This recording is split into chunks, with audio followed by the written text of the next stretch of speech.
Is your audio off, Reed? His mic is muted because he's just waiting for us to go through all the impressions and stuff first.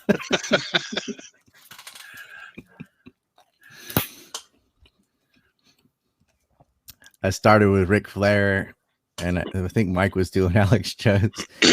Reed's like, yeah, I was prepared for hell. I want you right now. I want you. Okay, Ric Flair, I want you down in Austin. We'll go down to the butcher shop. We'll go down to the gun range. I'll take you any day of the week. MaleVitality.com, red pills. Ryan, you look like you need some colloidal silver. They got that in Japan. Is Reed letting us carry the floor, or did he run away and regret doing this? Or I think he's. Let me get my brother in here too, and then it really goes to shit. Oh, Scotty too hottie. There you go.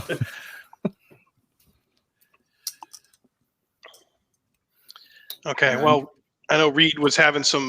What happened with Reed? His internet went down where he was, so he was on his phone. So I know he's working on that. But yeah, we were talking. Mike and I did Reed's show last week, and we were just talking our shit and talking about Epstein and the wars and 9/11 and current events and Syria and foreign policy. And we're like, dude, we got to bring Dawson in on this, man. We got to form a 4 horsemen of the apocalypse with Dawson. So Reed reached out to you, Ryan, and you were down to do it. The first person when I got kicked off YouTube the most recent time to have me on. He didn't even know I'd been kicked off.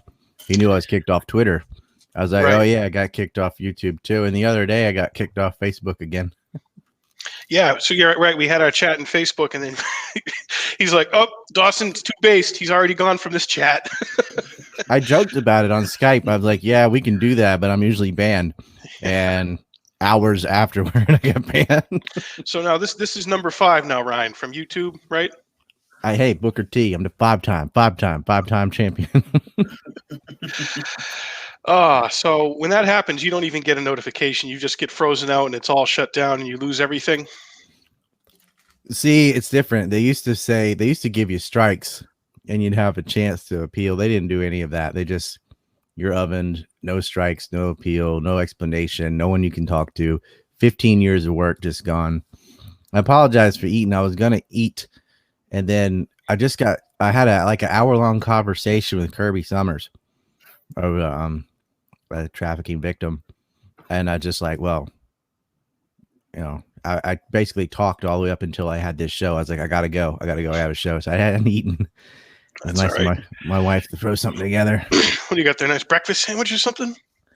We didn't have much. I had cheese toast and almond milk and whatever, but I was outside. I got distracted, but I had a nice conversation. Went over all kinds of stuff. I debunked that whole Dugan crap. The cop in Florida that's allegedly had all these tapes. Yeah, that dude who took off to Russia. Yeah, what's his deal? I wanted to get your take on him because he just went on Atwood's show, and the guy doesn't say jack shit. I mean, he doesn't know shit. And what he did, he released stills from an actual pornography film and acted like it was Steve Burke because it kind of looked like him. It wasn't. And there were people that knew the porn actress and both the porn actor were like, that's such so-and-so from this movie. Right. And he can't even claim that, I accidentally grabbed the wrong something because he flipped the image. So you took a still image of a video and then flipped it and tried to pass it off and say, well, this kind of could be Stephen Burke, or whatever. I'm sure Stephen Burke's a piece of shit on completely separate from that. But right. I was like, you completely discredited everything you did, and every girl or victim that you are associated with, you are now harming all the legitimate things they've said by attaching themselves. He's it was cute-hard stupidity. And I said that from day one. I was like, this is a cop, so a liar, right? Yeah. And then his story was just like the dog ate it level dumb. And then when he put up those still images, probably thinking there's no way someone's going to know a random still from a porn from whatever year or whatever. But you're talking about the internet. and these autistic bitches would get in there and go, "Oh no, I know what that is. That's so and so and so and so from this film," and that's what it was. Yeah, that's one of the things I love, Ryan. When after your channel got cocked, you were like, "Thank God for weaponized autism." Yeah. So you just have legions of Audi soldiers that are they're there to help you as best they can. You know, when you really need it, you know, and you need to dip into 4chan or something, be like, look, I got a picture. I don't feel like wasting a week finding where this came from. Somebody will know, you know, and they're like, here it is. And yeah, it's weaponized autism. So people call me weaponized autism, but I'm like, no, I'm not even in the top 10. Like there's groups of people that will find the most ridiculous stuff if you set a task to it. So I started watching that Q series on HBO, Into the Storm, and they go into the bowels of 4chan and 8chan and what's kind of behind all that and the characters behind that. It's just that's obviously where it originates and it's pretty interesting. I don't know if you've heard of that one or have started watching that as well. Yeah, I didn't know that. No, I haven't, but I didn't know that. I thought autistic meant actually autistic, but when they say it, that's not what they mean at all. They just mean somebody is good at remembering facts and stuff.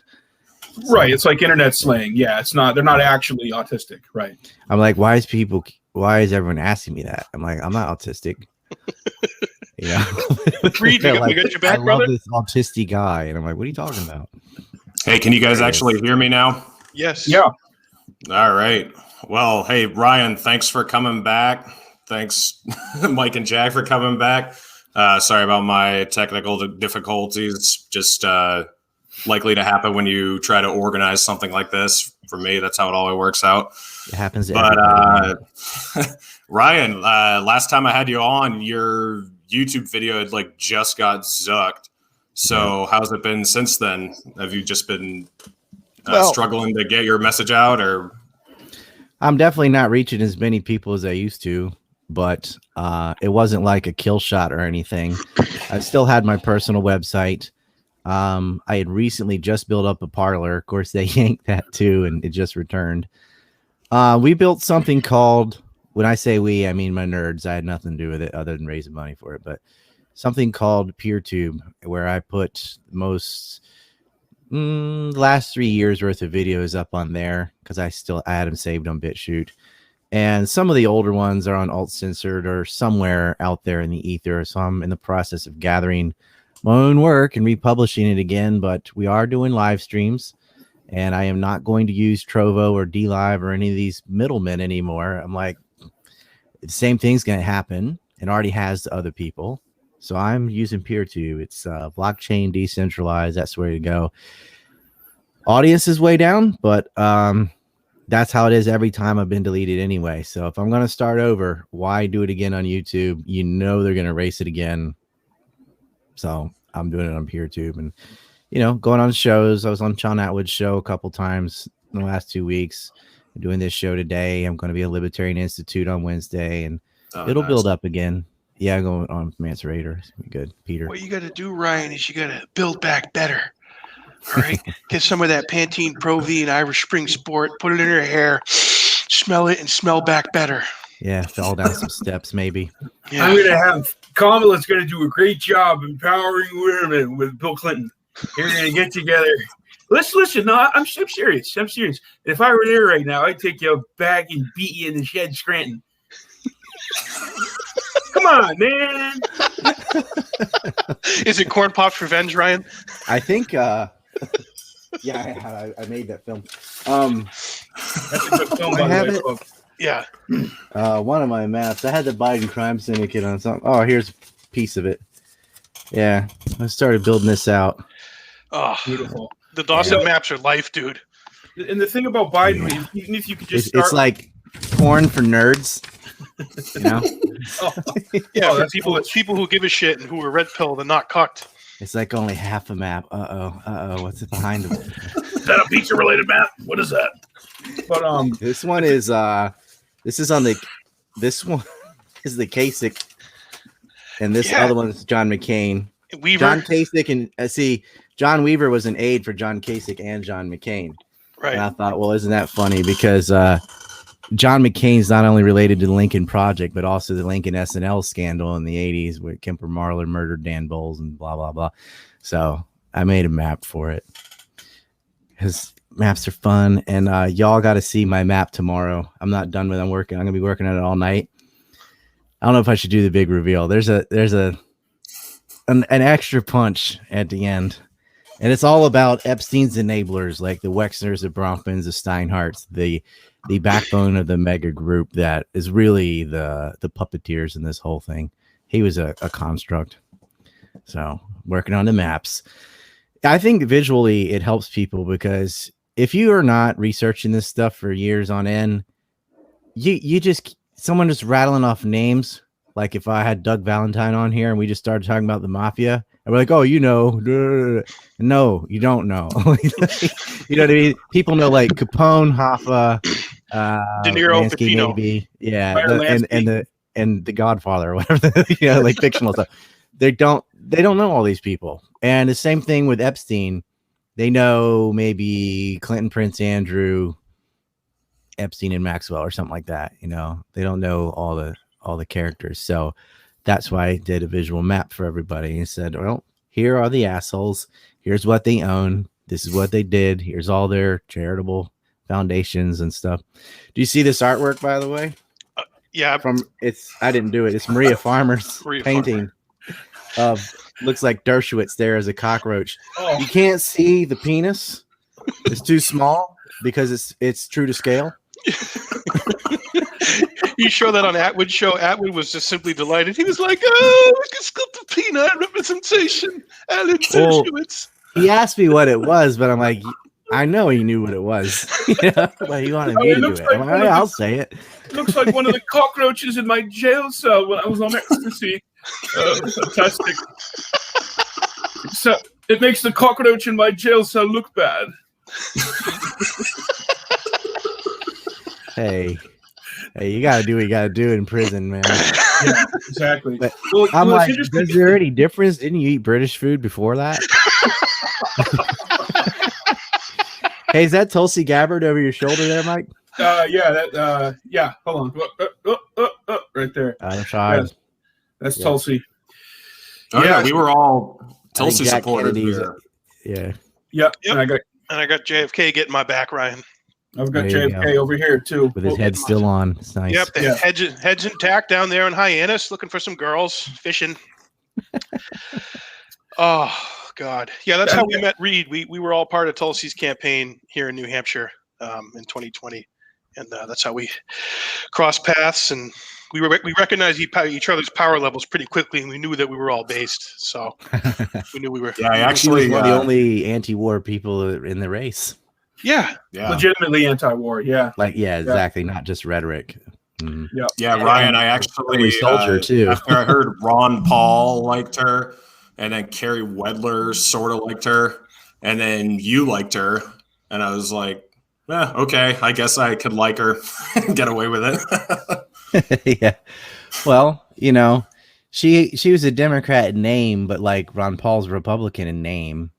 He did run to be the Libertarian candidate twice. He only beat out Russell Means by 1 vote in '88. So, really? And both of those guys are based. Rest in peace, Russell Means. But only one of them was in Last of the Mohicans kicking ass, though. I love when Ron Paul was on the Morton Downey Jr. show, just yelling at the crowd about eating cheeseburgers. And you ever see that clip? Maybe someone should put you on a diet. He's like, cheeseburgers are legal. Maybe you should stop eating cheeseburgers. He was kind of a little heavy. He was feisty back then. Maybe you should start eating some gold. Yeah, well, it's like Krispy Kreme's giving away free donuts for vaccinated people. I'm like, I don't think everybody needs free Krispy Kreme donuts every day. They're like every day can come in and get a donut. Now they're just yeah, that's healthy. That's a comorbidity. That's a comorbidity. What is it, like 80% of the people who died are obese or something like that from coronavirus? Well, I didn't know Krispy Kreme was so based in trying to kill the dumb people that got a shot. No. I'm like, you should give them a whole bucket of free donuts. I'm all for that. It's incredible. Have you guys seen the Woody Allen documentary? Because I wanted to tie that in with Epstein, because Alan was obviously friendly. Is it the one on how to adopt your rape victim? Oh. Yeah, it's the Alan versus Pharaoh there. And I was reading an article, Ron. I don't know if you're familiar with this, but apparently Woody Allen was in a relationship with a gal who actually worked for Epstein. Have you heard that? I know that Woody was visiting the islands and the rape mansions himself. It would make sense that she probably had a fake job. Like all those girls were their employees. Because right. If you go to England or France or these places, they would pal around. It's like this. You have some kid with you. It's not your daughter or your niece or anything. Like what? Why are you hanging out with these 16-year-olds? Oh yeah, they work for us. They're receptionists or something. That's my secretary. Yeah. Yeah. My secretary, whatever. God. But I was talking to Kirby about this too. I know how black-pilled people are getting because they're sort of noticing a lot of this shit for the first time. Fucking billionaires are involved in organized international kidnapping and rape. That's a true sentence, right? And that makes you be like, God, what do we do? But I think they've never been more vulnerable. That's why people like me are getting banned on everything, or part of the reason is because they're afraid.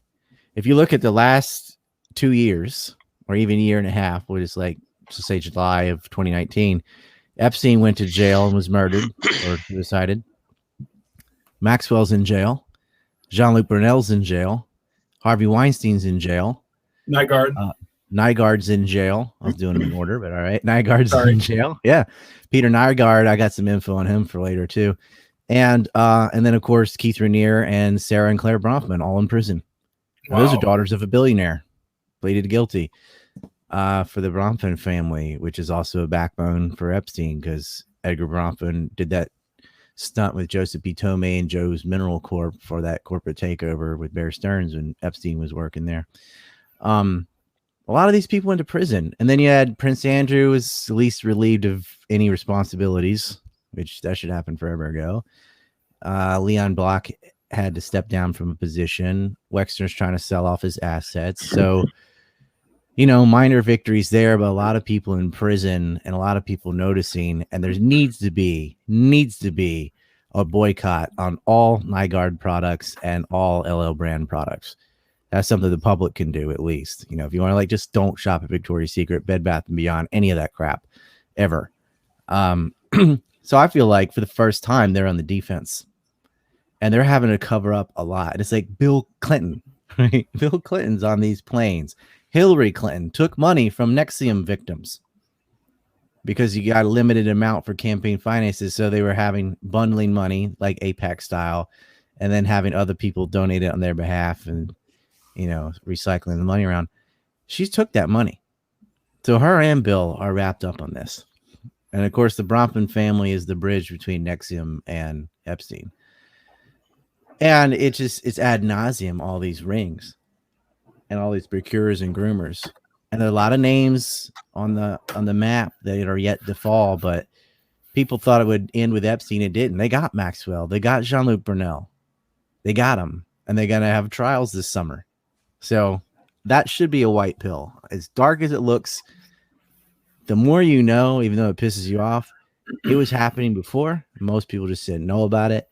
As the public gets more aware about it, they have to at least throw some underlings under the bus. Is it going to go above the mega group? No. I doubt it'll even reach the mega group. But can we get some of them?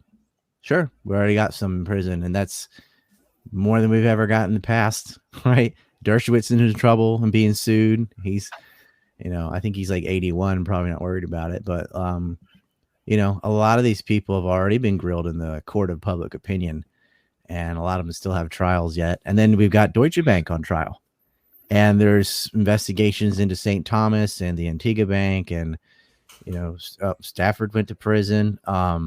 Devin Archer's in jail. That's not for pedophile stuff for once, but he hung out with pedophiles. Yeah, he's a Biden guy.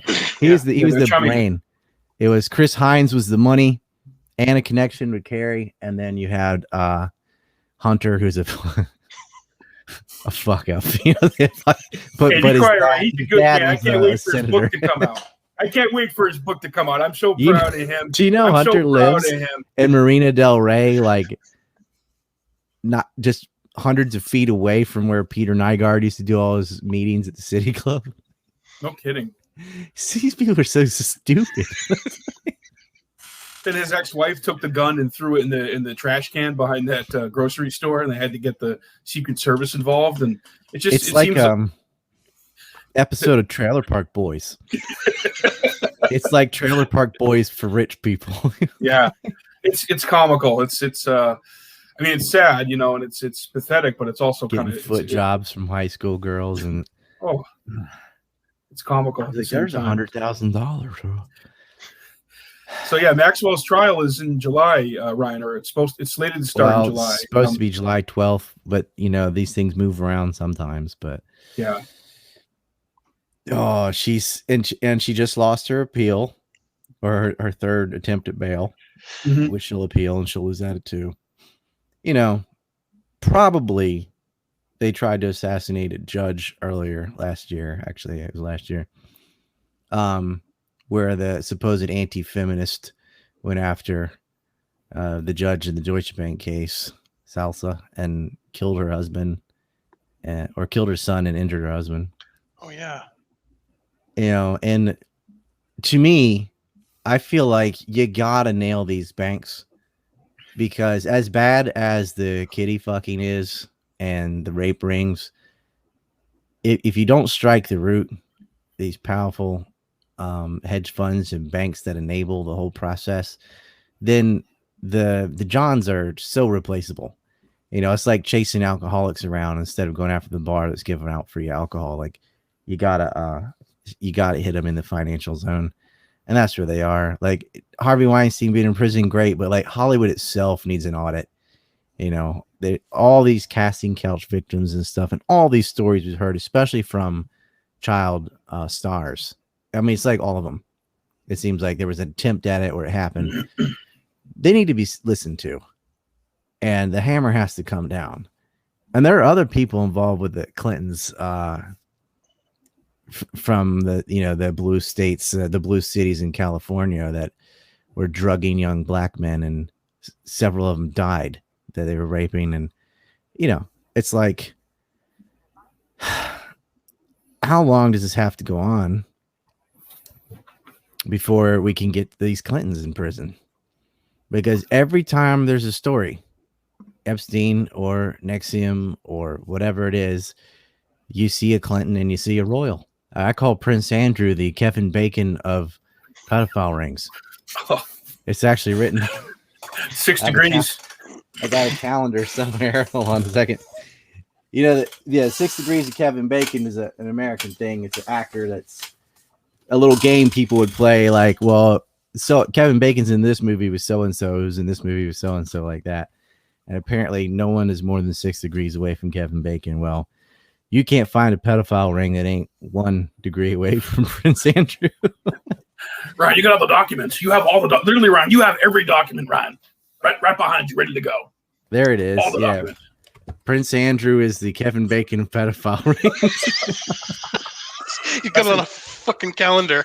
Get that trending on Twitter. I got Thomas Sowell on this. Look, check out her mask, says dehumanized. Nice. And of course, we put her in handcuffs in an A&C report shirt. But that's artistic. The picture you didn't see is I had her pretend to step on my webmaster's balls and yell at him, and it didn't need it for the calendar, but I was short on money. I said, "Well, I'll pay you like this." No, I'm kidding. No, we did make the dehumanized mask, though. I was like, if I have to go on a plane, you have to wear a fucking mask. So mine said dehumanized on it. But as soon as I got on the plane, I kept inching it down, and then I'm like, what are they going to do? It's a 10-hour flight. They're going to turn around? I just took it off. They told me, sir, can you put your mask on? I said, nah, I'm allergic to stupid. They're going to DB Cooper you. I was like, I'm wearing an End All Aid to Israel shirt and a dehumanized mask, and I just told you I'm allergic to stupid, and my bag's full of nothing but like Confederate flags and stuff. I'm like, you really want to argue with me? about this. Jesus. That's a hot potato. You know, just let them not wear a mask. And I didn't have to wear it. It's great. Just let that be. Just let that be over there. I'm like, why do I have to wear a face diaper? So I was like, because I don't care if like I can't fly on that plane again. I'm like, I'll just use a different airline. No big deal. I'm like, I don't intend on coming back anyway. I was only going to the U.S. to get my money out of the bank so Biden doesn't steal it and bring it all to Asia. Because I've already been banned on PayPal and Patreon, and I've seen other people, Wells Fargo is canceling people and stuff. I'm like, well, I better go empty my savings account because the free country in the United States will just steal your shit. So now it's somewhere else. I won't even say where. It's not. That was recently. Weren't you here a couple weeks ago or something, right? Yeah, it was like 3 weeks ago, something like that. And I went to California because I can't fly to the East Coast anymore. I'm too old. I have to break up that flight or I go crazy.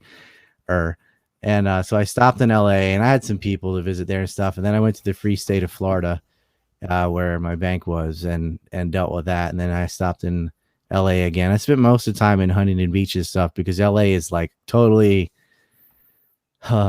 like they're all eating outside and wearing masks and they have plastic walls between stuff, and it's terrible. There's 4 times as many homeless people as any time I've ever been there, and the stories I'm hearing from people, it's like they're in prison and they got to escape. It's like one more day of it, I would have gone fucking AWOL. I'm like, I don't know how you live like this. I couldn't do it. We went to some Italian restaurant in Huntington Beach, no mask, eat inside, and their answer machine is great. It's like it tells you about the restaurant, and then it says if you're calling for death threats. Because all these people act like you're gonna kill everyone. I'm like, yes, there's a 0.02% chance of rain. You're gonna walk around with an umbrella everywhere? No.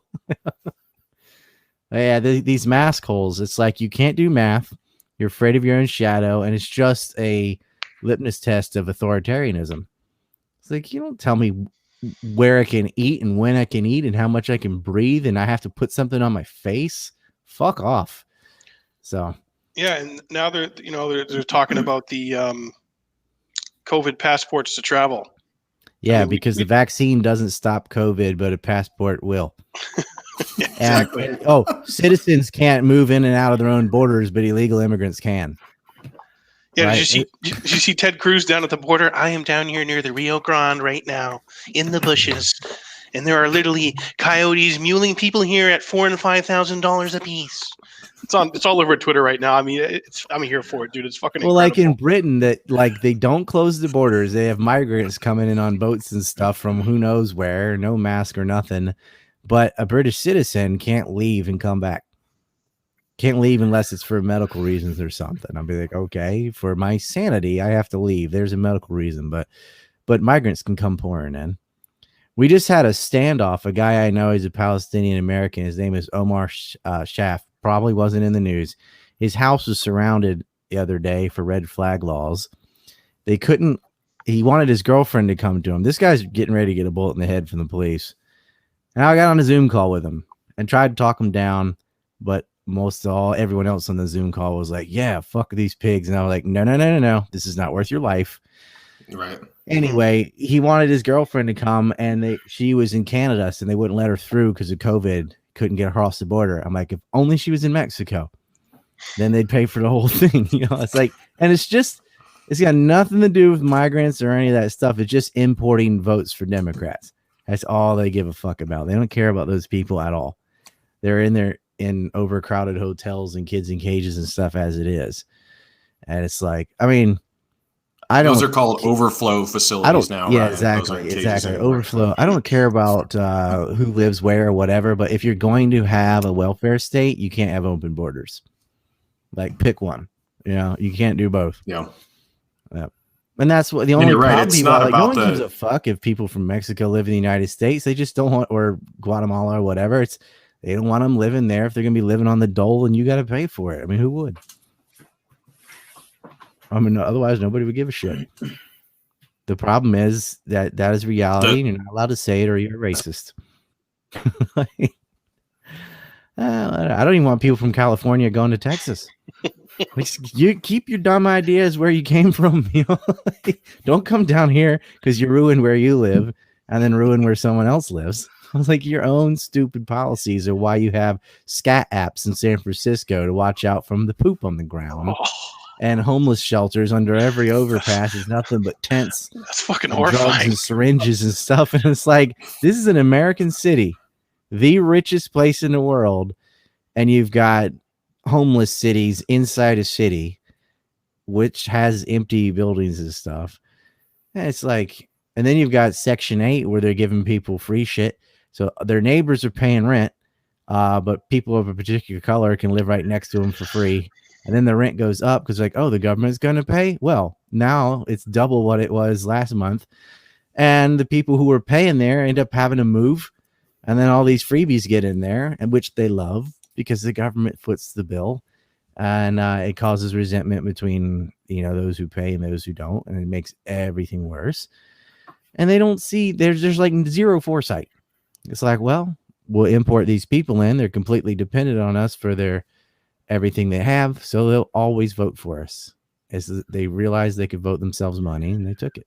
But it's not really helping people who need real help or need big changes in their lives. It's just making them more dependent on government and perpetuating more stereotypes for certain people. So yeah, it doesn't so much conflict. It doesn't help anybody really. And I think I read that 1/3 of helps the real estate owner that's getting paid enormous amounts of money through this fraudulent program, by the government. But it's like, God, those people that were staying there and already were paying the taxes for the people that replaced them. They're the ones that paid for their own displacement and then got forced out. And they've got this stress of making rent, and then they got someone living next to them that can use the pool and the tennis court, whatever, and spend all their money on partying and shit because they're not paying for rent. I'm sure there's plenty of room in Buckingham Palace.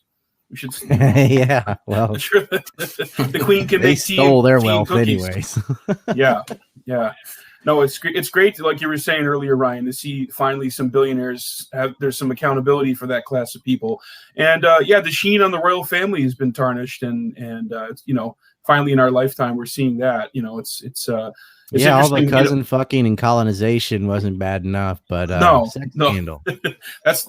Exactly. It takes something like that, or Meghan Markle to go on with friggin' Oprah or something. And Oprah actually, didn't she do an episode of her show with Night Guard? You had a billionaire talking to multimillionaires about how hard life is. Yeah. And whether they worried about their baby or something, I'm like, look, it's a recessive trait. Your baby's probably not going to be a ginger. Calm down. Right.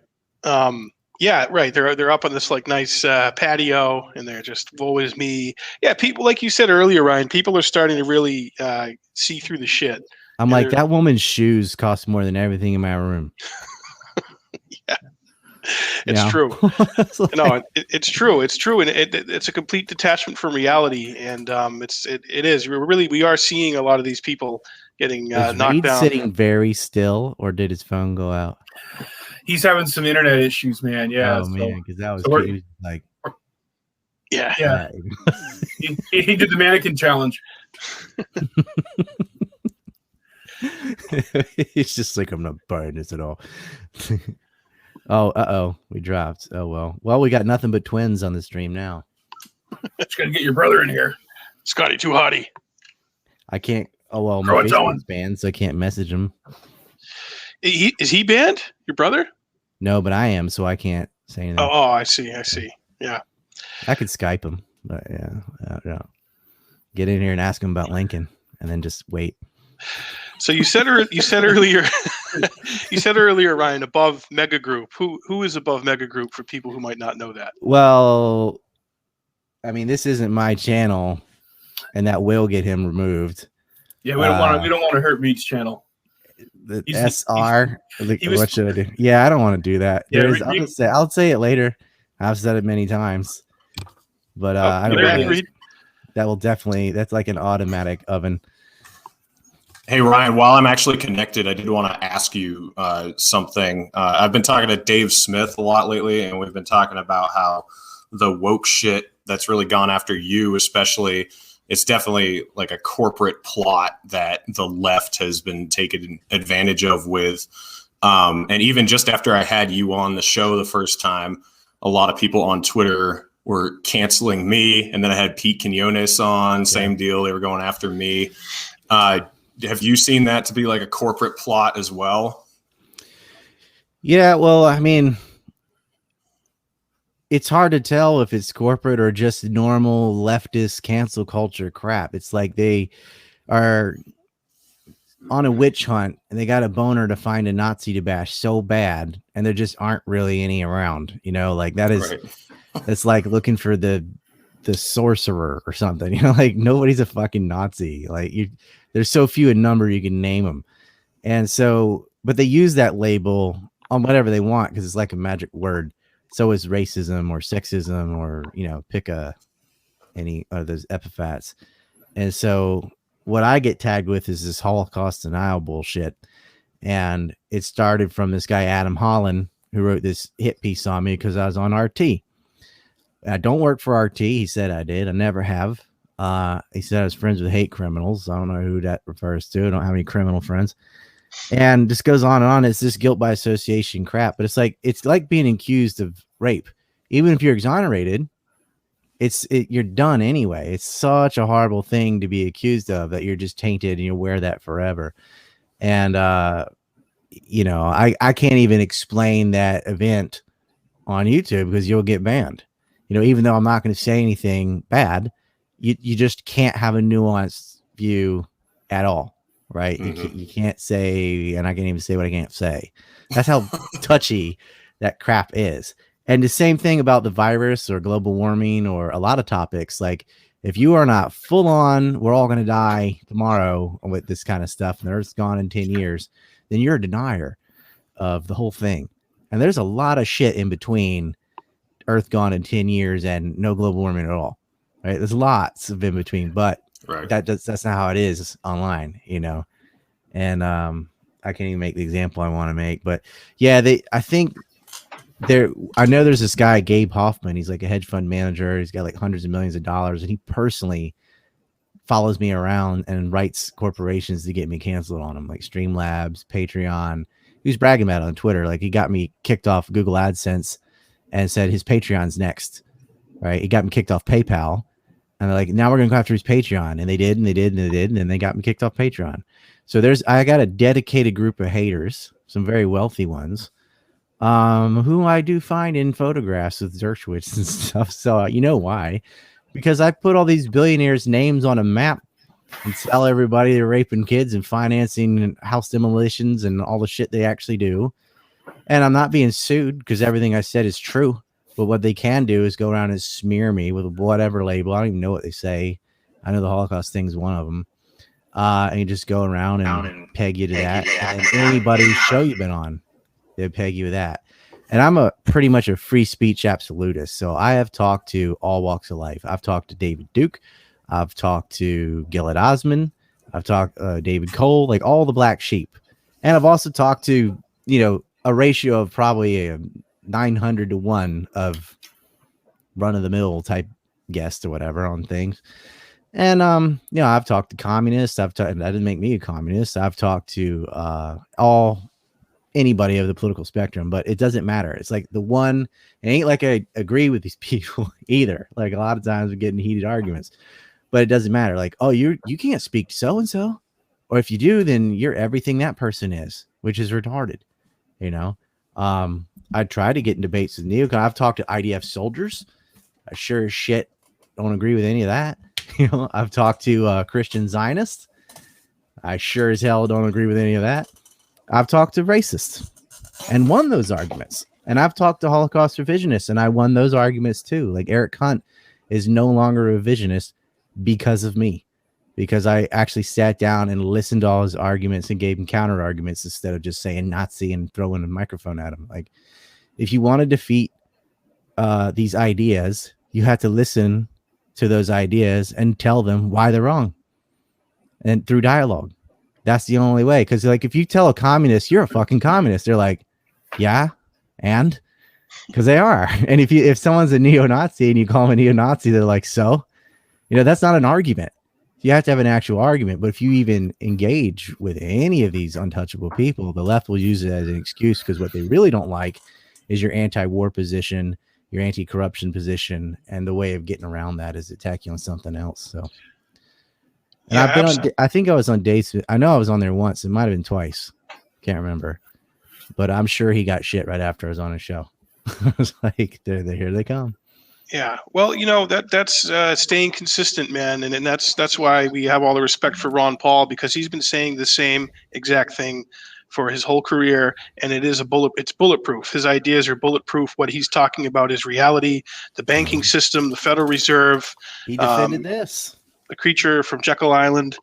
Yeah, he's certainly has talked about the flag, the battle flag, rebellion, all that, and yeah, we just here in America, man, we think it's just complete inversion of reality. We're just completely, people's heads are so far up their asses about things and so reactionary and emotional about things. Like you said, we can't have a nuanced conversation. And even if you're seen talking to someone you don't agree with, like I'm very friendly with a lot of Christian evangelical people here. And, when I was younger, my approach used to be a lot more emotional, and I was edgelord atheist. I lift weights with a missionary. I like that. And I'm here for that. We lift weights together, and we don't talk about religion. Well, he does. I just yeah. So the point I was making is we have to still be able to talk to each other, and we have to have a forum and a platform where we can do that. So that's kind of the point of why I was really excited to be a part of this and do this and put it out there and show people and maybe encourage and give people a little bit of empowerment to say, yeah, you can talk to people you don't agree with, who don't agree with you, and not yell and scream at them, and actually have a conversation, hear them out, they hear you out, and everyone might learn something. What I don't understand is, like, I'm alive. Like, if you're gonna write this crap about me, like, why don't you ask me about it? I'm right here. And they don't because they know it isn't true. I was like, I'm right here. And the Daily Beast and CBS and other people that have smeared me, and I'm like, did you even bother trying to contact me to ask about any of these things, whether they're true or not? No, because they just want a story. And they're like, this is clickbait, and that's all it is. Yeah, oftentimes a lot of the so-called journalists and people who go on the attack, they haven't done any kind of real research. They don't even really care to look into it or see what the real underlying issues are with the subject that they're even talking about. And that just does everyone else a huge disservice too, because that might be the only glimpse they have into Epstein or into whatever story. And that's the saddest thing, is the people that are actually going after the architects of war and their lies and the pedophile rings and all that are the first ones canceled. And they'll just find some ism to cancel you about. And that's an excuse. And all the crap that gets considered hate speech nowadays, hate speech is supposed to be considered advocating violence toward some sort of minority or religious sect or ethnic group or something like that. But really, hate speech is just whatever speech they hate. My most recent ban on Facebook was because I saw for like 4 days in a row all this crap of people claiming that the Asian race is under attack by evil, angry white guys or something, because one guy went around and shot up people at massage parlors. I think he killed 6 Asians and 3 white girls, whatever. And he happened to be a white gunman. That was all evidence they needed. A white guy killed some Asian people. It turned out he was a sex addict killing workers, probably, happy ending massage people, whatever. But it's just an isolated incident, one dude. And I was like, you can't blame this on a race of people versus another race of people. I mean, I'm glad you're not racist, but that's ridiculous. Like, that guy did that. His fucking genes didn't make him do it. He didn't do it because he was white. He didn't do it to them because they're Asian. He did it because he's fucking fuck up. And I was like, Virginia Tech shooter was Korean and killed 25 white people.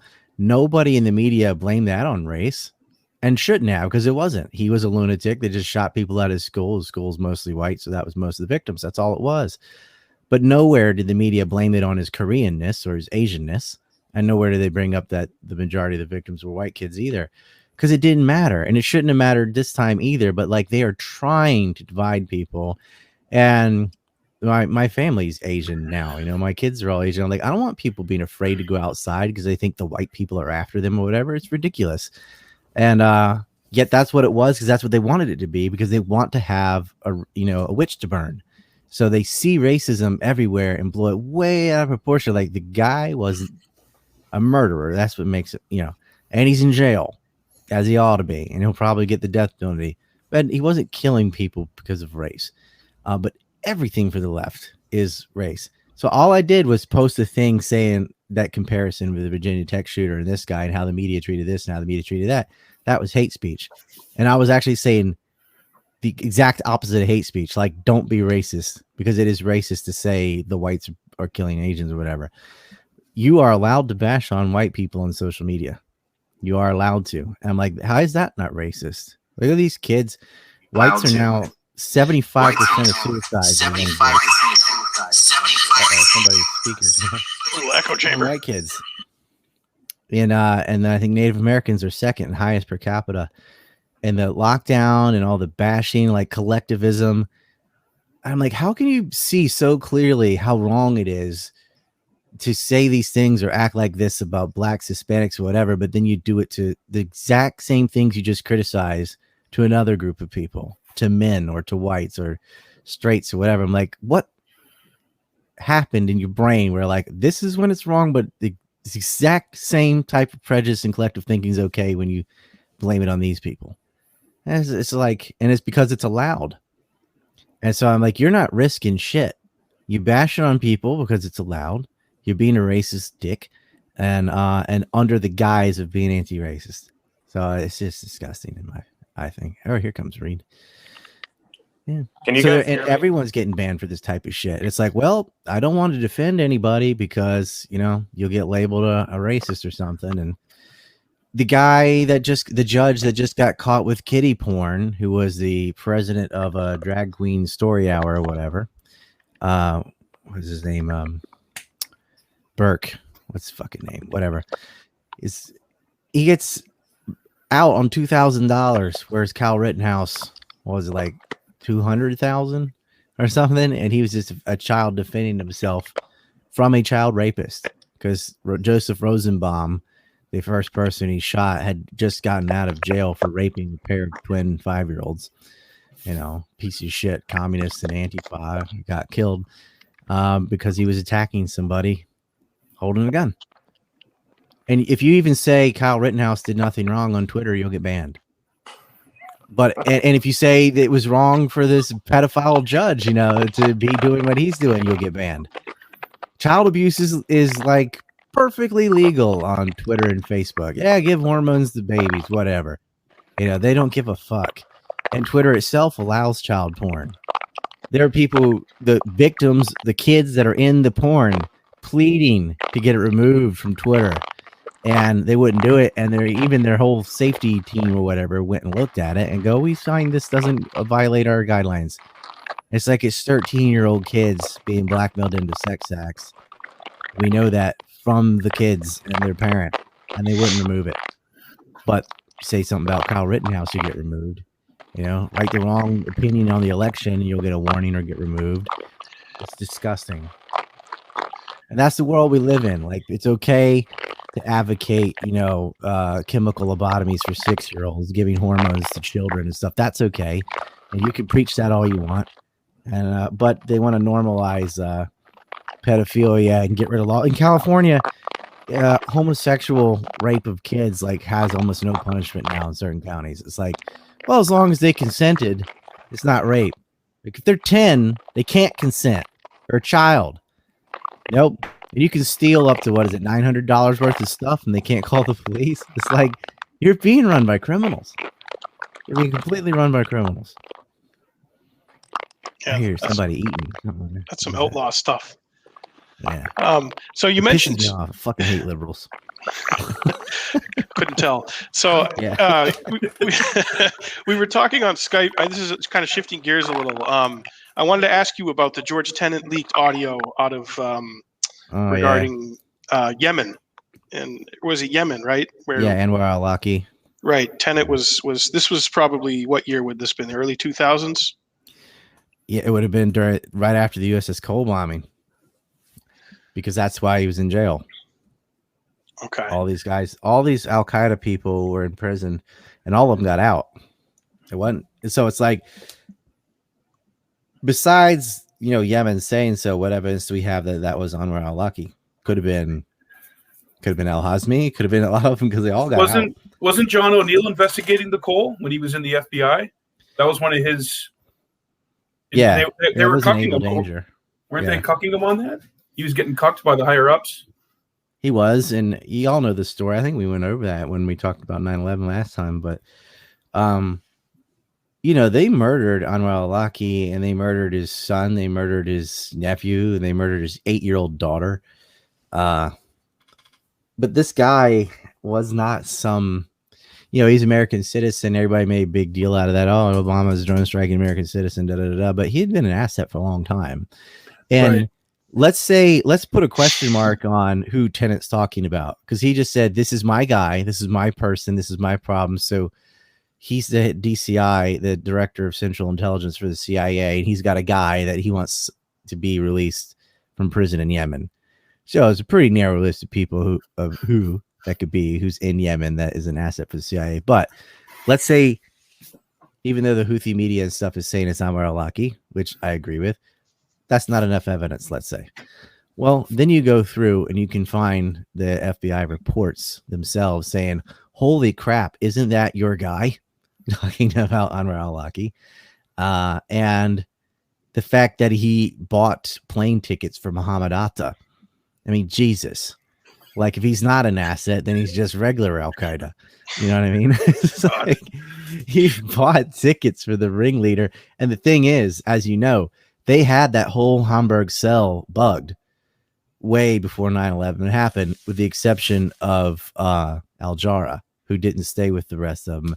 And this is the one that has 2 first cousins working in Israeli intelligence. We find out later Yusuf and Ali and Ziad Al-Jarrah were a ring. But Atta and the rest of them had already been bugged, and they had also bugged a hub where they stayed in Yemen. Right? There's pictures of it in Empire Unmasked. I went through all that crap. And so I totally believe that they're talking about Anwar al-Awlaki, because it fits all the other parts of the puzzle, that's who it's got to be. And if not, who else? Because if you start picking the other people that were in jail, it's worse. Because they had been known terrorists, though. So why then do you think they're leaking this right now? What do you think significant about the timing of the leak? Because the Houthis got hold of it. I mean, before, Hadi is the one. There was a guy that reported on this, Rubenstein, that we should mention that should get some credit for putting this story out. Although I disagree with one of his assessments there. The former president is not the problem, Abdullah Salik. It was President Hadi that was the State Department's pick. Hillary Clinton praised the election of a race where nobody contends. It's just one person. And that's who had to flee. And the war in Yemen is complicated because there's an Al-Qaeda segment, there's the Houthi and Shia groups, and then you have obviously the Saudi Arabia, war with Saudi Arabia and the UAE. And then Saudi Arabia and the UAE were both using mercenaries. About a year ago, the UAE dropped that. They lost a helicopter full of soldiers, and they're done with the mercenary things. But the UAE's already annexed the island of Socotra, which is part of Yemen. Like, people think of Yemen as, Yemen near Oman, but part of Yemen is also this island to the east, is part of that country. But the ports and the only airport, docking, etc., is all run by the UAE right now. So it's like the UAE did to Yemen what the Kurds have done in Syria. They just stole a piece of it. And I don't even think most media ever even talk about that, but it's very important in the maritime Silk Road. That island is, as is the port of Aden, as your choice is that or Somalia, right? So that's a choking point. And right now, I mean, I guess it doesn't matter because they closed the Suez Canal. But you heard about that. I mean, oh God, I would not want to be that guy. I mean, that's a bad day at the office. All these Iranian ships, and you have the new pipeline between Germany and Russia. the Nord Stream line is up, and so that suddenly they closed the Suez Canal. And yeah. But this is called the Maritime Silk Road. It's the primary reason why there is a war in Yemen. And anyway, so Hadi was the piece of shit that Hillary backed. That's my point. And they're the guys that were fighting with the Houthi. And it's not like the Houthi are my team or something. Like none of these they all have their own little interests, but that is the side defending people starving to death in Yemen from foreign invaders and Al Qaeda. So they are the best option, right? And I have to give props to them when I see videos of like a Houthi soldier using like World War II or like Vietnam era bazooka and just eyeballing it and hitting armored vehicles. So I was like, damn, using maybe the force. Allah is real, because it just goes like, he goes right under and nails it. I'm like, holy shit! He is the Larry Bird of bazookas, threading the needle. And speaking of letting terrorists and assets out of prison, did you see that in Pakistan they let Omar Saeed Sheikh out of jail? The fellow who basically coordinated the Daniel Pearl kidnapping and was, connected to the ISI chief there, Mahmoud Ahmed. Yeah, who we also know was helping launder money to hijackers. That's so similar to a lot of these guys that are in and then get released from Gitmo, right? And just go right back to it. It's weird. And I don't understand how that happens more than once. You know what I mean? Like the first time that happens, for so-and-so is released from this prison and they just went straight back to the network. It's like, okay, why were they in Gitmo in the first place then? And why isn't Osama Basnan and Omar Bayoumi in Gitmo? Like, why you're not arresting the middlemen that were used? And they knew Amar Alaki, by the way. Osama Basnan did, at least. They used to get hookers together and everything. Because Amar Alaki ran the San Diego Mosque for a while and knew three of the hijackers. And then he reopened it. He had another, he preached in Falls Church, Virginia, like right next to Langley, basically. And they just let it be. Now, he did condemn 9/11, whatever. You had to do that right after the fact. But, his words just didn't match his actions. He knew the Fort Hood shooter, right? Now, that is not really his fault. It's not like, okay, this guy attended your lessons or whatever, and then he did something stupid. That's not any kind of direct thing, but it's like, if you have a whole bunch of those happen, it's circumstantial evidence, and that's not nothing. That's something you got to add to it. But anyway, that's what you're saying about Ahmed, though. It's like, people need to know the history of the ISI and CIA's relationship in creating Al Qaeda in the first place. Right. And now, you can blame the BCI bank on the Saudis that was physically located in Pakistan, but the ISI was right there. Like, its whole formation comes from the CIA, and it's always been aiding these, what I call proxy force of terrorists that at the time was called freedom fighters. But those relationships didn't end, and it's not that long ago. You're talking about the 1980s. Most of these people are still alive and still doing the same shit they were in at the time, right? And Bush Senior's gone, and some of them, but CIA guys were there for a long time. Farland was there all the way through the 80s. Fucking Elliot Abrams is still there, Venezuela. Trump had him. Yeah, Trump had him in his admin. Yeah, and he was in all of them, right? I mean, he's been there from like Bush Jr. to now. And some other people that kind of come and go, like John Bolton was in Bush Jr. and Trump's. Well, he got fired, but he was briefly in Trump's admin too. And it's a rotating door. The party doesn't. It barely matters. It's not a dime's worth of difference when it comes to that kind of stuff. Like Clinton financed these guys. Some of these guys fought in Bosnia. Like on our side. They knew, and he's the one that they had bin Laden. Clinton had every chance, 4 or 5 times could have killed him, didn't. And it's because it's like, in my opinion, 9/11 was a real plot from Al Qaeda that several intelligence agencies got wind of. And like, yeah, let them. This will be awesome. We can replace the whole Cold War. And George Tenet is one of those assholes. And he got mad in a swimming pool. Yeah, with all the scotch. The story. yeah, and apparently sleeping pill. I don't know if I buy that part, but these neocons are going to pin the WMD myth on me. Like, slam dunk. Kind of knew about it and didn't say anything, but yeah, the neocons are responsible for the WMD list. Like, if you're going to pin that on just a few people, it would be Miller, Judith Miller, Richard Pearl, obviously, every time, right?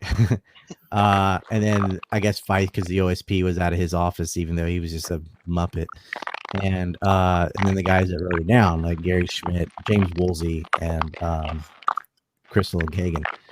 That's where the lies came from. And then those lies got reiterated by people like Condoleezza Rice and Dick Cheney and, all the mass Colin media. Powell. Oh, William Sapphire being another Weekly one. Standard. Yeah, Colin Powell.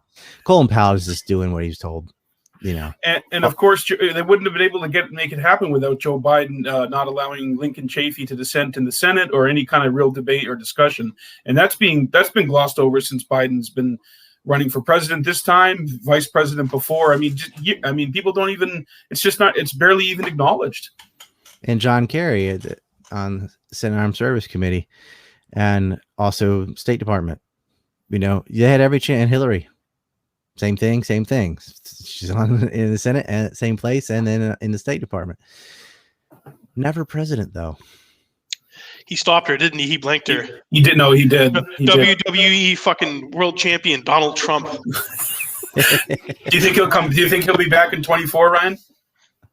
The king will reemerge. It depends on how age treats him, Yeah. But, I'm so young. I can't believe how young I am. I'm like the youngest. He'll be focusing person. on pumping up the 2022 midterms, I think. Midterms, yeah. And he said that's when he's going to decide. He's going to announce after 22 midterms if he's going to do it. But I think hated him because he would not continue their war in Syria. It's like he did everything else, but he didn't do the main thing. So right, like Reed says, 9 out of 10 times he did the bidding of the establishment. But there's that one time where he does something super base, like wanting to stop Syria.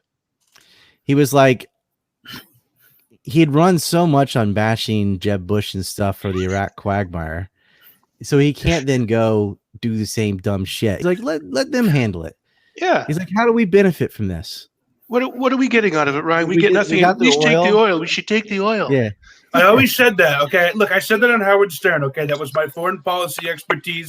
We were judging this butt cheek, and then I got asked about Iraq. Okay, Bill Clinton's actually done worse on the golf course, quite frankly. Hey, can you hold the floor? I got a baby thing, and it'll take me just a couple minutes. Yeah. Can discuss the neocons. It's, y'all seen my work. You know what I'm gonna say. How you doing, Reed? Can you hear us? Hey, okay. Can you guys hear me right now? Yeah, I can hear you. Can you Yeah. guys hear me? Yeah. All right. Hey, I just want to explain to everyone what's going on. My internet went down, and my phone. I'm jumping back and forth between my computer and my phone, and sometimes my hotspot runs my computer better, and sometimes it works better on my phone. So I can hear everything that's being said, but I'm obviously zoning in and out, which really sucks because I love this live stream. This is really cool. We'll have to try it again when I have better internet connection. Yeah. But, hey, it happens, Reed. It's okay, man. We're having really a good combo. Yeah. Yeah. Thanks for putting this together. It's so much fun. It's worth getting up early here, man. You can get Edgelord Dawson, dude, streaming from Japan, dude, holding it down. Yeah, it doesn't get much more base than this. You got the Palestinian and the Confederate flag hanging in the background there. You're on Dawson's show. JFK too. See both of those. Yeah, it's outrageous. The whole thing's outrageous. We were just talking. We were asking Dawson if he thinks God King is going to come back in 24. So yeah, I heard. We don't know. Yeah. It's. I think DeSantis could be the heir apparent, Mike, if it's not Don Jr.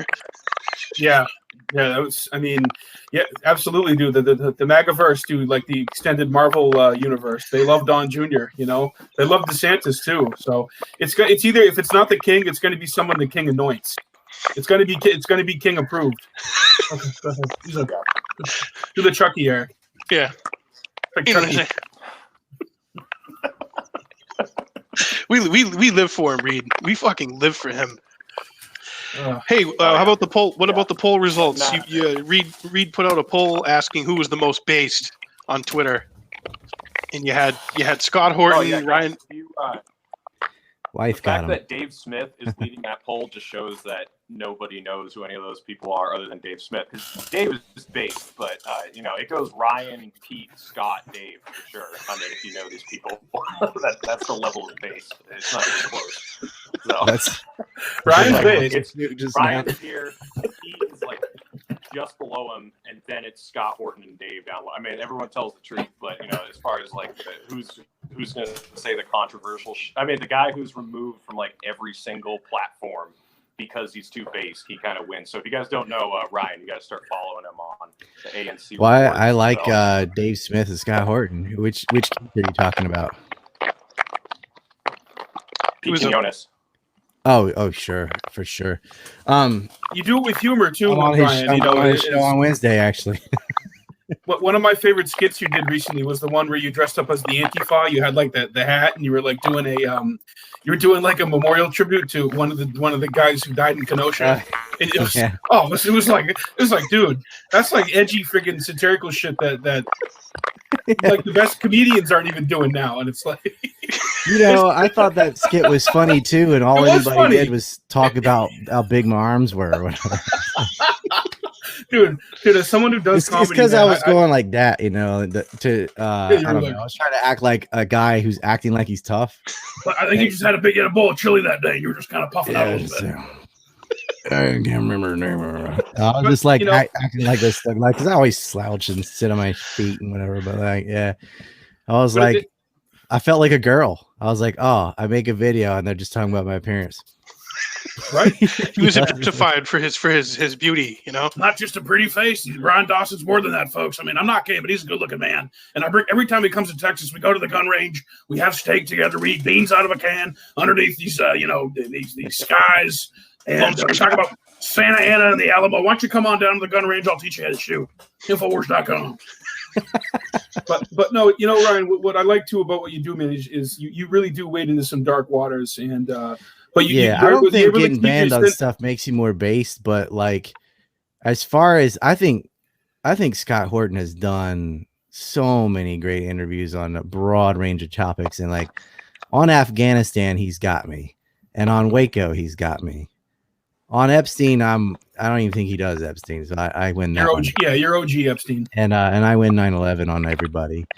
But man, it's not a pissing contest. All those guys are awesome, but I'll take the base title. I like why not? I did get banned on a lot of shit. So.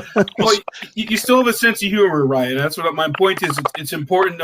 Because there's a lot of dark shit in this world, man. But it's also still important to enjoy your life as much as you can and have a sense of humor. Smith's the funniest. He's an actual comedian. Yeah. Oh, I'm funny to dark people that get it, but other people are like, God damn, I can't believe you just said that.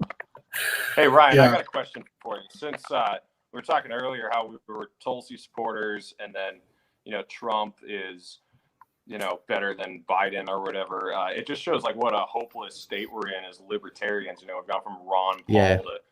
It's like, do you want to get shot in the leg or both legs? So, I guess one. Yeah. So, what's your? You want to get shot in the leg? You just said you want to get shot in the leg. I was like, no, I said I'd rather that than two.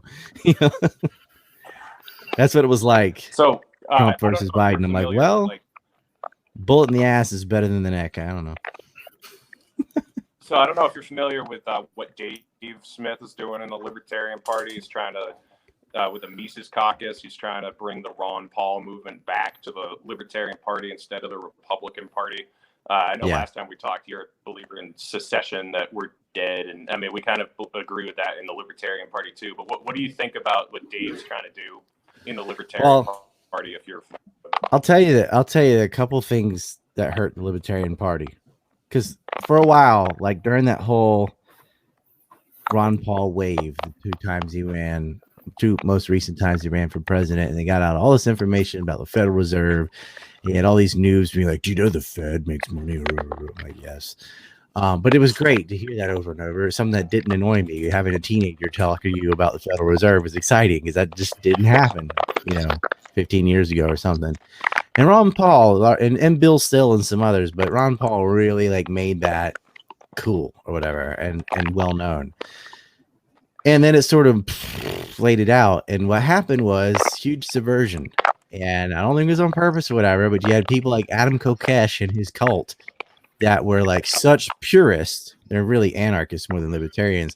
That any little fucking cunt hair difference between libertarians, they're like statist, and all dogpile on the person because I'm a better anarchist than you.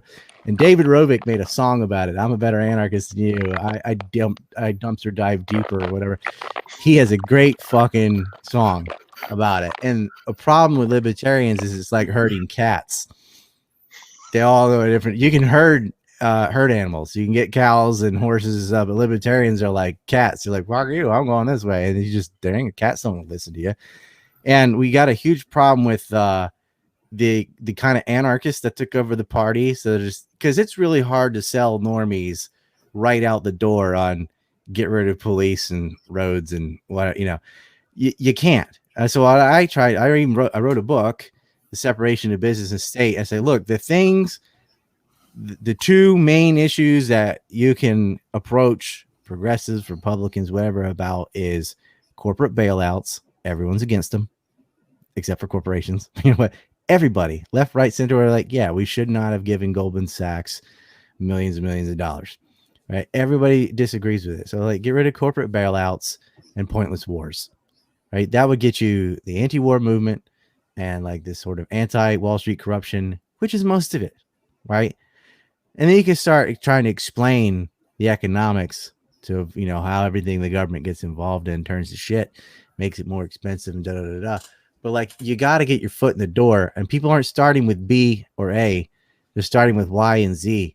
They're going straight to and abolish the courts. And I'm like, no, no, pedal it back a little bit. But I see so many purists, and it's like the thing that Reed asked me about earlier. Like, if I go on someone's show, now they're all responsible for anything I've ever said or even been accused of saying.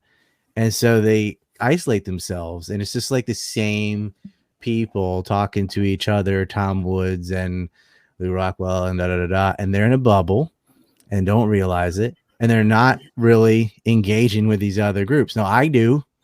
I can go on TRS, and I can go on the Libertarian Institute, and then I can go to this, and I can go to that. But that's rare. I don't know anyone else doing that. That will go and whatever, oh yeah, I'll go on Democracy Now. I don't give a fuck. I'm going to say what I'm going to say. They probably wouldn't let me, but yeah, I'll go on Press TV. I'll go on RT. I'll go on, and I'll say what But a lot of them aren't doing that. They go in purity spirals. But that the Kokeshing and Peter Schiffing of the movement, where it was just like, you better be, you can't even be 90% on board. You got to be 100% or you suck. That's the kind of stuff, Ryan, that's turned me off from the Libertarian Party and why I've never officially joined them, and why I stay independent. And the Mr. What's Aleppo. Oh God, yeah. I drove Gary Johnson all around New Hampshire, and I worked for his campaign in 2012 here. So he was just a Democrat that wanted to smoke weed. He wasn't libertarian. Just like Bill Maher called himself a libertarian for a long time. I'm like, you're a Democrat that wants to legalize drugs. You're not a libertarian. There's a lot more to the Libertarian Party than you shouldn't go to jail for a plant. Right. Right. So that hurt. But like, if I'm explaining to people, like, I don't even care if you're not a libertarian. If you will be against pointless wars in corporate welfare, good enough. Because that's the main two things I want to change anyway. Right. That's big picture stuff. And Reed and I talk about this a lot. I mean, I've moved a little towards like healthcare for all, helping Americans, like not using the money that we spend to destroy other countries and occupy other countries in belligerent empire, and use some of that to help our people. So I've never really heard you talk about Medicare for all, Ryan. I mean, I'm sure you're probably not it's big on it. But what would your it take looks be good on on paper, but like we have Veterans Affairs, government healthcare, and it sucks because we're talking about our government, and our government is, from Lincoln to now, it's just been a dystopian nightmare. If you look at things like the healthcare in America doesn't suck, the price sucks. Right. The problem is not the actual surgery or drugs, it's the cost. And the reason it costs so much is not the reason. There are many reasons, but some of the reasons are Medicare and Medicaid, frivolous extensions on patents and stuff, or just changing one isotope and getting war on generics, insurance for healthcare because you can't cross state lines, so they get rid of market competition that would bring the price down. And then most of all, you have government regulation that will legally prevent the volume discount pricing that Medicare and Medicaid ought to be able to negotiate. They're not allowed to do. So it just ends up, if you're old or you're poor, it's free, but everybody else in the middle is getting smashed by big pharma and the ones who actually wrote these regulations. But the regulation itself comes from the government. The government is the problem because these corporations don't have any power without it. They have to bribe those in charge to do it, and those in charge are the ones that are hammering it. But it's the idea of like, well, if we didn't spend $1 trillion on imperial escapades in the Middle East fighting Israel's wars, we could pay for everyone's health care. Except we couldn't, because the price would just keep going up. The more money you have to dump in it, the more it's going to cost. Like, they don't even have open books. If someone has cancer, what's it cost? How much you have? It's a percent of whatever you got. The more you got, the more it costs. So to bring the price down, there's a number of things you could do other than universal health care to bring the price down. But when you look at where you do have market competition, things like if you go to the dentist or you're getting plastic surgery or eye surgery or certain things that aren't covered by Medicaid and Medicare, it's not a problem. You don't lose everything going to the dentist in the United States. You do in the UK. But like and veterinarian stuff too. If your pet gets sick or whatever, we have good care for animals and we have good care for teeth and eyeballs. Just got to get the rest of the healthcare system on the same system, which we had. But it's government regulation, and before somebody fucking loses their shit and be like, "We need regulation." Like, I am not blanketly saying regulation is bad or deregulation is good. It depends on what the regulation is. It's a case-by-case thing. Like Glass-Steagall was a regulation I'd agree with. One of the rare ones. But most of the time, if there's a regulation, it's not for you. It's by the corporate interests that wrote it. And so we need to deregulate these things that are stifling market competition. You don't have to. If you allowed a negotiation on Medicare and Medicaid, those prices would come down, and then you wouldn't have to tax people so much. Which would lower the price across the board. If you had open books, I went over to a long podcast with this guy, Dr. Philip Gerson, about what we need to do to fix healthcare. And it's not like, but in Europe, blah, blah, blah. Well, Europe doesn't have 300 million people in 50 different states and And also parasites flock to the biggest host. We have the most money, so we have the most lobbyists. So it's harder to change here than it is in Liechtenstein or whatever, they're not having the same problems.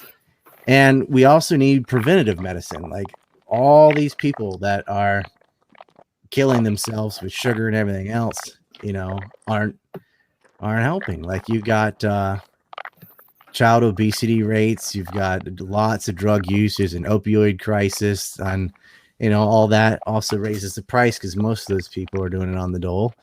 And it just makes it more expensive for everyone else. And it's like, you could not even be in that situation if you weren't subsidizing corn syrup and this and that and all the stuff that, prices. A lot of people who are poor basically have to eat Walmart food because that's what they can get. And over time, that fucks them up. We have an inflammation problem. We have sedentary lifestyles. There's so many preventative things we could do, like before we even end up in the hospital. But the craziest crap right now is the virus, that people who are missing cancer treatments because there's no room in the hospital, even though there is, because people were overreacting to a chest cold, while people with fucking cancer can't get a room, and when they do, they have to visit their family members one at a time, wearing 2 masks, probably an anal plug in the future. And now they're talking about nose mask. Oh yeah, which I think should be a red ball. It should be a clown nose. It's peak clown world. Yeah. Yeah. But the things that are wrong with our healthcare system all have to do with price. And so the argument that they do is they always talk about who's paying for it. Like, should your employer pay for it? Should you pay out of pocket? Should your insurance pay? Should a combination of your insurance or the government or you? It doesn't matter. If like I tore my hamstring in the US and I did have insurance and it still cost me like $600 to get an x-ray and some crutches. And I ended up doing the same thing to the same leg in Japan, cost me $29.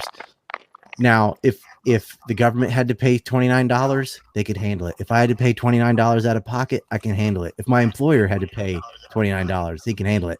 Because it's only $29. It doesn't matter who pays. It's how much you got to pay that matters. $600. Whoever had to pay that got fucked. If it was me, my employer, my insurance company, that sucks. It shouldn't cost that much. Why does it cost that much? Because they can charge that much. Because there's rackets around all of that. Well, because everybody that does qualify for Medicare and Medicaid, they're like, doesn't matter. The government's paying, so we're going to make a $600 x-ray. And that's just what it is. And then the ones that just barely don't qualify for that, now they got to pay the full price. And that's the price. And they're like, what do you want to, what else are you going to do? Go to the other hospital, charge the same thing? There's no market competition or open books. And there's lots of other stuff like the equipment, the paperwork they have to deal with. Like they got to hire people just to deal with all the papers and stuff. If you go and say, how much is blank? They don't even know. Like, what's it cost for, I don't know, like an x-ray or something? What's it cost for a sonogram? What's it cost? They don't know. It's like, how much you got? And so we had a serious analysis on the way things are priced and why they're so high and why they don't allow market competition. So many easy things that could be done in a day to lower the cost of healthcare. The quality is not the issue. It's the price. Everybody's like, it's the fucking price. Now, if you're getting the free stuff, even though it's so expensive tax-wise, the quality isn't so good. It's like, what does it matter? You're on Medicaid. Eat a dick, like.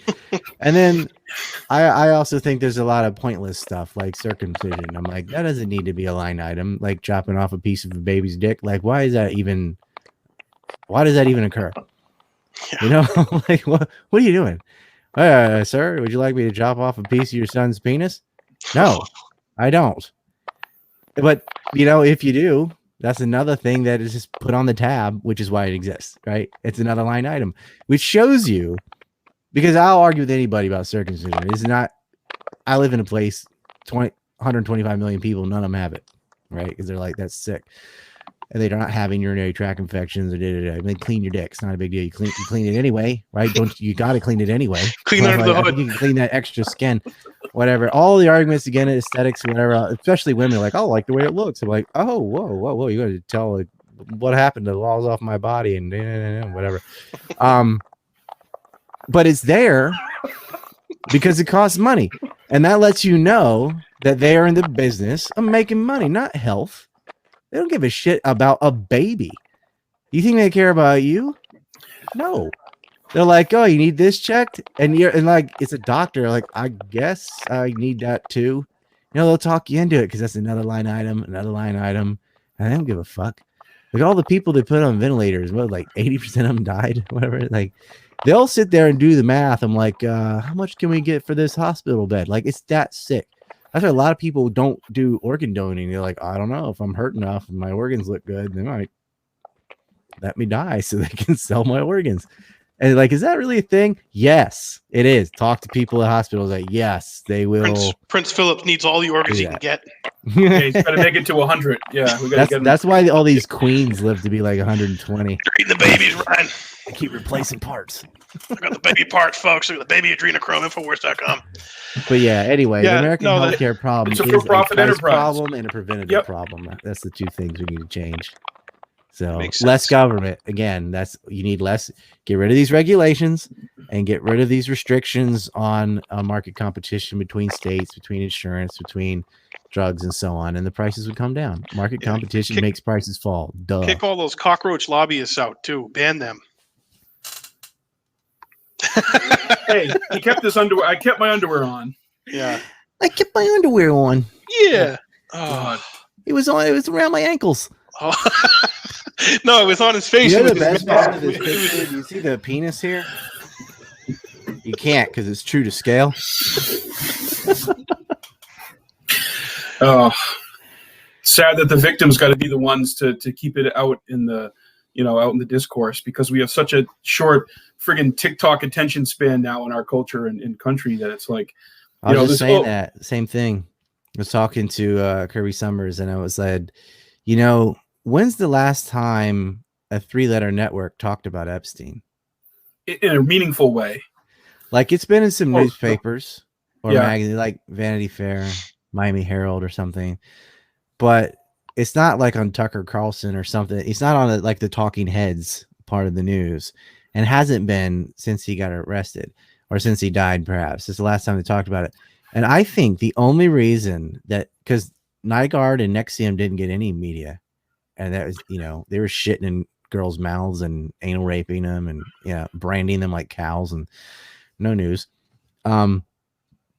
The only reason Epstein got any wind at all is because there's pictures of him with Trump, and they thought, we can take down Donald Trump with this, and the media is steadfastly anti-Trump, and not because of any of the dumb shit he did. It was all identitarian politics and crap, and because he wouldn't go to war, he wouldn't do enough bad shit, so they went after him.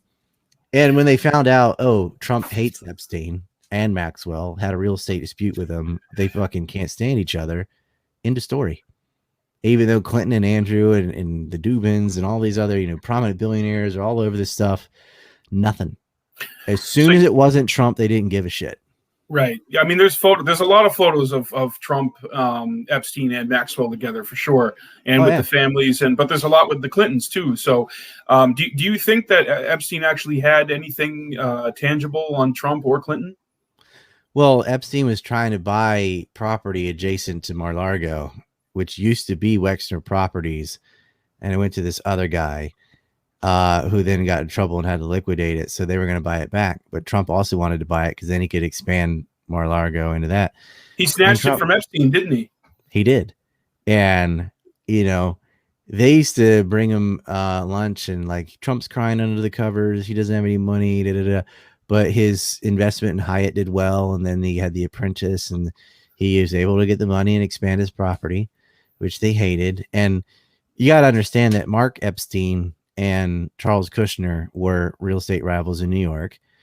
Robert Maxwell and Rupert Murdoch were media rivals in the UK and Australia. And then Les Wexner and Ehud Barak are mortal enemies of Netanyahu. So it's the left-wing Zionist versus the right-wing Zionist. They're all Zionists. Like, that's the thing. And so most of Epstein's connections are all hardcore Democrats, with the exception of the Schoensteins, who sort of just gave the both. But Wexner was, the Dubins were. Oh, I'm hearing the echo again. Whatever. Wexner was. And then the other side is all Republicans. The Charles Kushner, Jared Kushner, and Rupert Murdoch. He owned Fox and Sky, and they're all hardcore right-wing imperialists, versus the Clintons and all who were hardcore left-wing imperialists. But they didn't like each other, and that was all before Trump was president. So the guy they're fucking with and trying to get their property ended up being the president of the United States, and Jeffrey Epstein ended up in jail. Finally. Right. Do you think Trump directed that? Like, do you think Trump ordered that, or do you think? I mean, because obviously Barr was problematic with his connections, going back, to the Daltons. His father with the Dalton School, his time Iran Contra with the CIA, obviously. But do you think Trump was like, okay, we're gonna lock this guy up? William Barr and Christopher Wray made money off of Rosemont Sitka and all the Biden farms with the not Sibnef, the Russian gas company. Rosneft? Yeah, Rosneft. It used to be called something else, Gazprom or whatever, same shit. So yeah, Rosneft was negotiating with Rosemont Sitka and China Energy. And Christopher Wray made $21 million off of it. Like, that was like Trump. Why isn't one of us saying, hey, the guys you have policing this are in on this, right? Yeah, but Acosta. Yeah, exactly. There's another example, right? And that's why that was a story, though. Oh, Acosta is in the Trump administration. Here's pictures of Trump with Epstein. That's why it blew up. And then the moment it didn't really go anywhere with that, they didn't care. And it was like, you have the royal family, you've got the Clintons, you've got Bill Richardson. Yeah, you've got governors, senators. Senator Mitchell. Mitchell. Yep, you got Senator Mitchell in there. Macy. And then if you pulled on the thread of it, where's my map?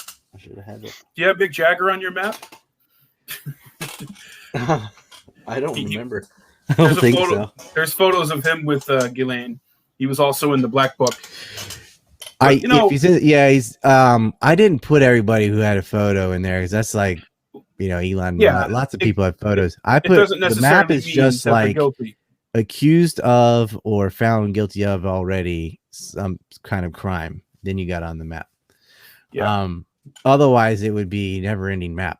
Like, yeah, because I think what a big part of it was they were obviously trying to get in with influential people from tech, from Silicon Valley, from arts and entertainment. So yeah, having a photo with one of them doesn't automatically make you guilty, because I think they went after like Steve Pinker and stuff, and he's not into that. It's right. They were just, like hell. Glenn Maxwell's at the UN several times, 9 times.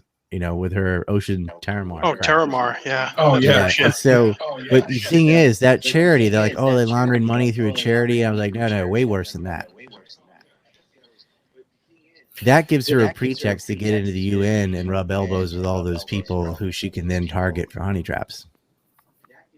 And those are some of the powerful people from all the countries in the world that matter. And she's able to schmooze and dine with them and, find a weak point and get them. And there is an Epstein ring. He had property in Paris, and that wasn't just because of the modeling agencies that set up. Because that Gates stayed there. MC Squared was actually a French company whose American branch was converted to MC Squared. It was bought. The original MC Squared is out of Tel Aviv. Shocking, right? And Burnell was getting models through there. Now he was getting girls from Ukraine mostly, and all in Eastern Europe. It's disgusting. And I mean girls like 12, and sending them down through that. Then you have with Karen models first. It's Karen spelled differently, but out of France, and then Karen Models branch became MC Squared in New York and Miami. New York and Florida for sure, but it was New York City. I think it was Miami, and they had Tel Aviv as the other office. It's like they just use that as a front, as like a legitimate way to go model recruiting or whatever, to find good-looking children, basically, and teenagers, and say, "Oh yeah, we'll bring you here for modeling this and that," and then take their passport and really get on your knees and suck it. Fucking abuse these people, pass a lot of them around, and then either hooked them on drugs or got rid of them. Wow. And they're like, what do we do? We've seen presidents here. We've seen, we're powerless. And they flaunted it right in front of them. And like, go ahead, go to the police. Darren Endike's got them bribed, in Palm Beach. But we finally are getting some justice. Nobody would believe them. And it was like, they pissed off Trump. That guy became president. And he started throwing him in jail. And boy, no credit for that. You know the time where he's like, "I wish her well," to Maxwell. That was everything. That is what she said. That is exactly what she said to him when he was going bankrupt. So it was a little slight directly at her. He's like, I don't know her. I wish her well. I do. I wish her well, Ryan. Hey, I want to apologize to everyone for my technical difficulties on this end, but Ryan, thank you for coming on so much. We'll have to do it again when I actually have internet and, I can be more a part of the conversation instead of chasing the signal over here. But why don't you just tell everyone where they can find you still now that you've been hey, we got a donation everywhere. Daughter of a Broken System just sent 10 euros and says, thanks for the conversation with Reed and the Jackmans, Anderson brothers. Oh, thank you. I added the last part, but he's Ric Flair though, Mike, isn't he, Dawson? I gotta be Flair. That was like when we asked Jesse. He's from Carolina. So yeah. Oh, is he? The nature boy. I have the fucking robe right here. He has it, Mike. We're going to do one where you dress up and we get some bottles going, and we'll have Eric do Ventura. That's outrageous. Isn't that awesome? Yeah, you got to have stress relief somehow. Absolutely. I loved pro wrestling growing up. There it is. Right there. I was trying to get this part. Oh, nice. I got the chance to meet Roddy Piper about a year before he passed. And awesome. He autographed the They Live poster for me. He wrote, "To Mike, I'm all out of bubblegum." Roddy Piper. Yeah. I was supposed to be on his show. He had just interviewed Ronda Rousey, and I was gonna go on the Piper's Pit because he was talking about Hogan. He was saying he's not a racist. It was during this Gawker crap, and Hogan won that trial, but then he passed away. And I was like, man, another Piper in June. It was because Michael Piper passed about 2 years before that, and I missed the interview with him too. I mean, I did one on JFK, but not RFK. But anyway, where you can reach me is ancreport.com, and that's got links to everything else. I am in Telegram and Discord, although that was oven once. We got it back, a new one. Telegram, Discord, Parler, and we've built something on PeerTube where I can live stream, and a lot of the old videos are on there. And I'm trying to do as many people's shows as possible to make ends meet, because eventually mine will build up again, I think. I mean, I've done this before, but it's way easier before I had 3 kids, but it will build up, but it sucks. And it's like everybody having me on is rolling the dice because they're like, well, that guy's always getting censored. I don't want to get censored. But I always pull my punches when I'm in someone else's show, though. Like I've figured out, like, okay, you asked me about the above mega, and I'm like, I'm not saying that, because then Reed will lose his thing. Like I don't say that. I guess I wasn't thinking too deeply there. Sorry about that. Infowars.com. We went into 9/11 without going too far into 9/11, and I know what I wanted to say, but I was like, yeah. It sucks, but it's like at the same time, it's like, ooh, look, this guy's so spicy they don't want him to talk. Maybe that makes him more alluring, but it doesn't, because people can't find where you are. So ANC report, that's like anti-neocon ANC. ANCreport.com. There's a picture there. It says fuck YouTube, and that is where FAHQ. That's where our video platform is. And I'm going to warn you, if you go in there, there is no censorship. So, yeah, I got to admit, Ryan, I was a little bit nervous having you on, because I was telling Eric this last night. I was like, Ryan is not used to having to be careful about what he says for like the last 2 months, because he hasn't been on YouTube. So I was like, my YouTube channel's done if I have him on. Because I had Atwood's show, it was on his Patreon, and he was like, it's not YouTube, it's Patreon, so you can say what you want to say. And I was like, no, you can't. I've banned on that too. I'll go up to the wall and stop, because it's like, even Mega Group, like you can say Mega Group, but if you start getting detailed, goodbye. You know what I mean? Like they're not going to let you get into it. So That's why I used to get on people's cases because they always say generalized shit like globalist, elite, Luciferians, deep state, stuff like that. I'm like, well, I get you summarizing, but if you don't ever get into specifics, those terms are kind of useless, right? Who are you talking about? Say it, you know? Yeah, well, you have Q idiots saying globalists, and then that becomes the poster child, you know?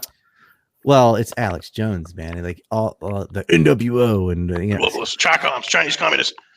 Chi-Coms. I forgot Chi-Coms. Chi-Coms. You know, and then anytime China, you know, obviously China's going to do fucked up shit. Oh, Alex predicted that. Why? Because he said Chi-Com, and then China, like the whole country, did a thing. You know, that's not a predicted shit. You know, if you want to talk about something from Bo Xilai or Xi Jinping or some person that was, you know, that's more solid. And I've had those kind of shows where we've gone into Chinese corruption and this and that, the Communist Party and all, but like that you can't talk about on YouTube either. It's like they get a lot of money from China. So if you want to say some anti-China stuff, get ready. You know, the boot's coming. That's why when we were talking about the Biden crime map, I just kind of flashed the thing and didn't actually say it because I'm like, you know, that's another one that'll get you booted. Basically everything I'm into will get you in trouble. So, but I'd really appreciate it if people would become a member on my site, even if it's the $5 a month thing. That's like the peasant level. We got peasants, artisans, knights, paladins, and rainbow frogs. The peasant level is pretty cool because you get MP3s of all the videos that used to exist. That way, if you're listening on your phone or something, it doesn't eat up all your data. You can just not be watching the video and listen to the MP3, which is pretty cool. And there's a couple other perks for peasants. And Artisan gets the archive of all the Civil War stuff, which and woodsheds, I believe. And there's like 92 woodsheds. I had a lot of hate back in the day. And they're ongoing. Paladin gets all that in the forum and comments and some Discord perks and the Listen Live, which is over 200 and something handpicked podcasts from whatever year. They're not like timely. It's like history stuff or something that would still be relevant, you know. And then Rainbow Frogs get all of that, and they got a calendar and stickers and all this. You actually have a Rainbow Frog sticker now. It's incredible. The harbinger of good news. Anytime you see this frog, it means like a neocon just died or something. And some kind of good news. Like when Sheldon Adelson died, I had dancing frogs all over the screen with rainbows and frogs. Well, yeah, no, it's been great chatting with you guys, and I'm glad we could put this together. And oh, that's nice. That's your wife, right? Yeah, this part's great. This one kind of sucks, but trying to find my calendar. Yeah. Oh yeah. Oh, so on here though, there's Rainbow Frog Days. Like, you know, actually 2 days ago was the 25th, or at least in Japan, it was 2 days ago. And looking on the calendar, that was John McCain's Still Dead Day. So you can celebrate that John McCain is still dead at the 25th of every month because he died August 25th. Yeah. Kick a Ginger Day is coming up. Oh, it's the Worm Moon. So Native Americans have names for each of the full moons on different months. And March is the Worm Moon. And that is tomorrow night for us. Sweet. 23rd, Boris Berezovsky died. So that was a Rainbow Frog Day. He's a piece of shit Russian oligarch. The day before that was when the president of Israel, Moshe Katsav, was sentenced to jail for rape. So this calendar is like a this day in history thing, except telling the truth. And it celebrates every time some fucker got their comeuppance. Not every time, but you know, that's a lot of the calendar is just Keystone dates. Shit died. Yeah. Yep. All right. Well, thanks, boys. When Maxwell has her trial, you know that's going to be on 2021. We're going to be all over it, man. Yeah. Keep on rocking, Ryan. Yeah, you know, this is great in a way because I really can't get in any more trouble. I've lost all the major platforms already, and now we've built our own. So if you want to come over to PeerTube just as backup and start putting your stuff on there, I'd highly recommend that. And the other thing is we can federate. So on YouTube, the recommended videos can be whatever. It could be like K-pop. It could be, but ours is just politics and dank memes. All right. Well, I'm going to end the stream while I actually have control on my computer. But I have ANC report in the link, so go check out Ryan. I've had, awesome. A lot of you guys don't know any of these guys. You don't know Ryan. You don't know Carrie. Like, go check them out. They're great. They're censored for a reason. But thank all you guys for coming on. I got Jackman Radio's link in YouTube. Go subscribe to Jackman Radio. Go follow them on Facebook and Twitter. And thank you everyone for tuning in. And we'll have to do this again when I actually have internet, because this has been the live stream from hell, but it was still fun and it was a good conversation. So I just tried to keep talking and carry it because I knew you couldn't respond. So I was like, I'll just go. And then, both Jackmans can handle it. They've all interviewed lots of people too. So I like the impressions. I like this kind of format, and it'll work better. Yeah, the internet will work better next time. It's all good. Yeah, it was great. And Ryan, you're kind of like Scott Horton. I could just say like one word and just let you go for an hour, and I don't even have to say anything. So thanks for carrying the conversation. I've heard that before. That when I sub for Microvera or whatever, the control room goes to sleep. Like, oh, he'll just go. He'll just talk for 3 hours and just segue, no dead air. I'm like, well, I guess that's good. I don't know, unless you're having dinner with me. No.